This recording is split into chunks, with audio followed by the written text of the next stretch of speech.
देश और दुनिया की तमाम फटाफट खबरों में आपका स्वागत है। खबरों के लिए आपसे निवेदन की यदि आपने हमारे चैनल को सब्सक्राइब नहीं किया तो कृपया कर आपके अपने चैनल को सब्सक्राइब कर लें। तो क्या है आज की बड़ी खबर। इजराइल बोला इरान के सबसे ताकतवर अफसर लारिसानी को मारा। खोमेनी की मौत के बाद देश की कमान संभाली थी। ईरान ने अभी तक पुष्टि नहीं की है। वहीं ईरानी मीडिया के अनुसार संयुक्त अरब अमीरात के शारजाह में एक जहाज पर ईरान ने हमला किया। रिपोर्ट्स के अनुसार मंगलवार को शारजाह पोर्ट पर एक जहाज में जोरदार विस्फोट हुआ। वहीं शारजाह के 6th इंडस्ट्रियल एरिया में एक वेयरहाउस में भी आग लग गई। स्थानीय अधिकारियों के अनुसार दमकल टीमों ने करीब 20 मिनट में आग पर काबू पा लिया और किसी के घायल होने की सूचना नहीं है। ईरान में खोमेनी समेत 40 से भी ज्यादा अधिकारियों के मारे जाने के बाद अमेरिका को ये जंग बड़ी कामयाबी नजर आ रही थी, लेकिन 17 दिन बाद हालात बदल चुके हैं। युद्ध का कोई साफ अंत नजर नहीं आ रहा। ईरान ने जवाब में हॉर्मुज स्ट्रेट के रास्ते तेल आपूर्ति रोक दी, जिससे दुनिया की अर्थव्यवस्था पर बड़ी चोट पहुंची। ट्रंप अब अपने सहयोगी नाटो देशों से हॉर्मुज में रास्ता खुलवाने की अपील कर रहे हैं। हालांकि इन देशों ने साफ कर दिया कि वह हॉर्मुज स्ट्रेट में अपने वॉरशिप नहीं भेजेंगे। यह फैसला ऐसे समय आया जब अमेरिकी राष्ट्रपति डोनाल्ड ट्रंप ने चेतावनी दी थी कि अगर नाटो देश इस अहम समुद्री रास्ते को फिर से खोलने में मदद नहीं करते तो नाटो का भविष्य खराब हो सकता है। भारतीय क्रिकेट टीम के स्टार स्पिनर कुलदीप यादव का आज लखनऊ में रिसेप्शन है। उनका परिवार होटल द स्टेम पहुंच गया। कुलदीप ने 14 मार्च को बचपन की दोस्त वंशिका सिंह के साथ शादी की थी। उत्तराखंड के मसूरी में परिवार और करीबी लोगों की मौजूदगी में शादी हुई थी। रिसेप्शन में टीम इंडिया के कोच गौतम गंभीर, क्रिकेटर यशस्वी जायसवाल पहुंच चुके। शिखर धवन और रविंद्र जडेजा पत्नी के साथ आए। होटल में उन पर फूलों की बारिश की गई। लोकसभा में आज पहले फेज के दौरान निलंबित किए गए 8 सांसदों पर लगा सस्पेंशन हटा दिया गया। इनमें कांग्रेस के 7 और लेफ्ट के 1 सांसद हैं। यह 8 सांसद 4 फरवरी को लोकसभा से पूरे बजट सत्र के लिए निलंबित किए गए थे। उन पर हंगामा करने के दौरान स्पीकर पीठासीन कृष्णा प्रसाद तेनेटी की कुर्सी की ओर कागज फेंकने का आरोप लगा था। बंगाल में फिर ममता बनर्जी और शुवेंदु अधिकारी भिड़ेंगे। भाजपा नेता ने पिछली बार नंदीग्राम में सीएम को हराया था और दूसरे जगह ममता बनर्जी जीती थी। इस बार भवानीपुर में मुकाबला।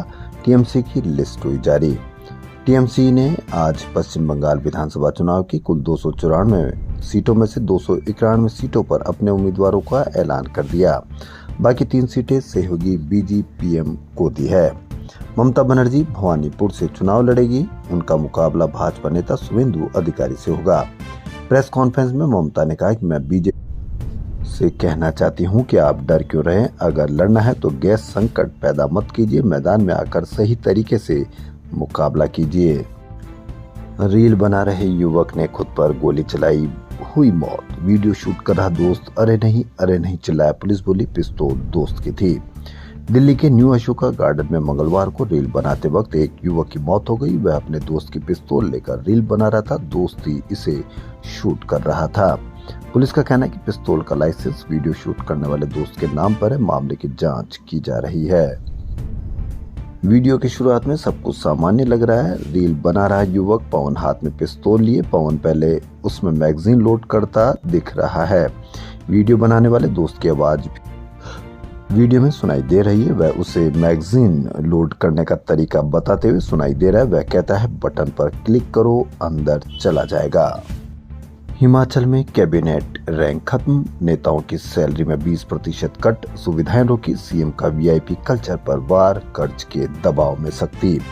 हिमाचल प्रदेश की कांग्रेस सरकार ने कैबिनेट रैंक के दर्जे को वापस ले लिया। अब बोर्ड, निगम और आयोगों में अध्यक्ष, उपाध्यक्ष, प्रधान सलाहकार और अन्य अधिकारियों के पास कैबिनेट रैंक नहीं रहा। इसे लेकर आज आदेश जारी कर दिए हैं। सामान्य प्रशासन विभाग के आदेशों के अनुसार इनके वेतन का 20% हिस्सा भी 30 सितंबर 2026 तक कट जाएगा। सरल भाषा में समझे तो यदि किसी नेता को अभी 2.5 लाख रुपए मासिक सैलरी मिल रही है तो उन्हें अब 2 लाख रुपए मिलेंगे। वहीं राज्य में कैबिनेट रैंक वाले नेताओं की मासिक सैलरी 2 से 2.5 लाख रुपए के बीच है। कैबिनेट रैंक वापसी को लेकर सरकार ने सभी प्रशासनिक सचिवों को कह दिया है कि वे निर्देश को अपने अपने विभागों व संबंधित अधिकारियों तक पहुंचाए और आवश्यक कार्रवाई अमल में लाई जाए। इसकी कहीं पर भी कोई खबर कहीं पर भी कोई चर्चा, कहीं पर भी कोई कवरेज आपको देखने को नहीं मिलेगी। हो सकता है कि इसकी खबर ही नहीं हो। संसद में कोई कुछ भी कहता रहे, कोई किसी प्रकार की भी भाषा उपयोग में लेता रहे, लेकिन किसी को भी कोई फर्क नहीं पड़ता। लेकिन संसद में राहुल गांधी का आचरण ठीक नहीं, देश से माफी मांगे। पूर्व सैन्य अधिकारी, आईपीएस और रिटायर्ड जजों की चिट्ठी। कांग्रेस सांसद राहुल गांधी और उनके सहयोगियों के हालिया संसद आचरण की निंदा की गई है। तो बड़ी खबर, राहुल गांधी से माफी मांगने को कहा। लेकिन यदि संसद में किसी भी प्रकार का कोई सांसद कुछ भी भाषा का प्रयोग करे, किसी को भी कुछ भी कहे, कहीं पर भी कोई फर्क नहीं पड़ता इन अधिकारियों को, जजों को, कहीं पर भी। लेकिन राहुल गांधी की पल पल की खबर, या राहुल गांधी को कहें कि पल पल का उनका आचरण देखने को लगते हैं ये सारे अधिकारी लोग। और जैसे ही कुछ गड़बड़ करते हैं या गड़बड़ हो जाती है या गड़बड़ इनको बता दिया जाता है, तो पूरे देश में इनके खिलाफ एक माहौल पैदा किया जाता है, नेगेटिविटी पैदा की जाती है और उनको माफ़ी मांगने के लिए कहा है। और यदि आप इन आईपीएस, आईएएस और वकीलों को और जजों को अगर इनका बैकग्राउंड देखेंगे तो आपको समझ में आ जाएगा। तो देश और दुनिया की तमाम फटाफट खबरों में फिलहाल इतना ही। धन्यवाद।